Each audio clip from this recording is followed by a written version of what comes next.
Жәннатқа барсақ, бәріміз құрдас боламыз. Сағынып тұрар бір-бірін шын дос боламыз. Шаттықтан бар жұрт мақтадай қалықтайтын болады. Қанша өмір сүрсе де еш адам жалықпайтын болады. Күйбең тірлікпен күйік етіп торықпайтын болады. Ит тістеп жылан шағады деп қорықпайтын болады. Жалақы қашан тиеді деп зарықпайтын болады. Жұмыстан қысқарып қалам деп қамықпайтын болады. Өсем деп онда ешкімге пара бермейсің, жермен үй сұрап әкімге бара бермейсің. Кигеніміз жібек, ыдысымыз алтыннан болады. Ыстық суықсыз ауа райы салқыннан болады. Ләззаттан балғып, бақыттан балбырайтын боламыз. Көркіміз күнде нұрланып, албырайтын боламыз. О жақта бүгін көргенің ертең болмайды.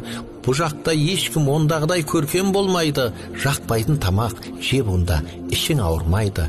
Халуадан асап жесең де